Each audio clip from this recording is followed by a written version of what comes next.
Right. Hello everyone, I'm Whitney. This is Alex, that's Joel, and that's Zach. And today we're going to touch upon Hurricane Irene and the effects it had on the East Coast and the families that were affected by it.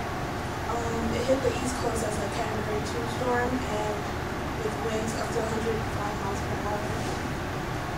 And we got that from the Yahoo News. Good.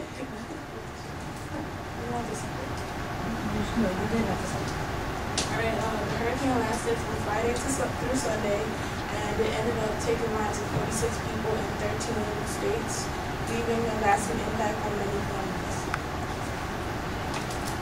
I'm just going to give like a little personal story because I have family members that were directly affected by it. So I'm from Patterson, New Jersey, so there was like really bad flooding there.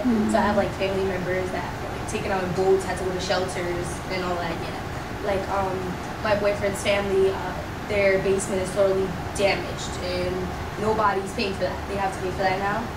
Like they had gym equipment, they had a gym room, gone. Like it's all underwater. Their flat screen is floating. It's like it's really bad.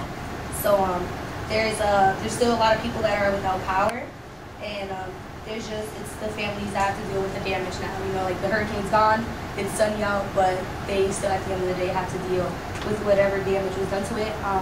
The state is still in a state of emergency because no one can get to work, no one can get to school. Like the colleges were supposed to start on the 1st, none of them can go.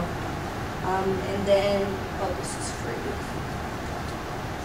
Well, as you know, I'm going to be making a visit to the partner state this Sunday to see the extent of the drama so that people can get the aid they deserve.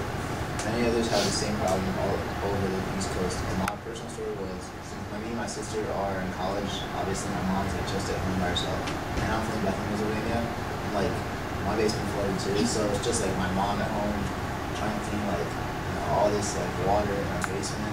She's over here calling like everyone, and she's like, "Oh, the basement's flooding." I'm a black mom.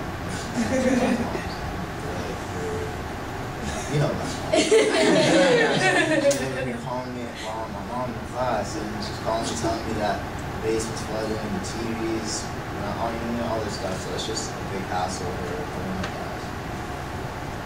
Yeah, like you said, many others are having a lot of problems, including in our area. Actually, my neighbor's roof was actually torn off during this storm. It had already sustained a lot of damage from previous storms, but still, it was pretty intense. And according to the International Business Times, in Philadelphia there were 400 trees down, 7 buildings collapsed, and 20 roads were closed.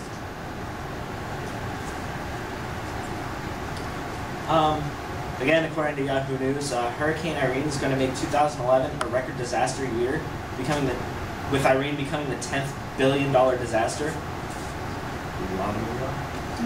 And almost a week later, no one really knows what the final effect of Irene is going to be. Like it already went up into Canada. It's pretty much taken out the whole continent. I mean, like out on the coast, you're really worried about the winds and the flooding. Inland where we are in Pennsylvania, we don't really have to worry about the flooding as much because we're higher up, but we do have to worry about the winds. Like he said, there was all those trees down. I know my friend's dad had to take off work so he could help his brother because they had a tree go through their wall and their window, and the whole thing was just ruined. All the rain was coming in, destroyed all their furniture and all their upholstery and everything. So it really hit a good portion of the country and beyond. Like I said, up into Canada. So it's a pretty big deal.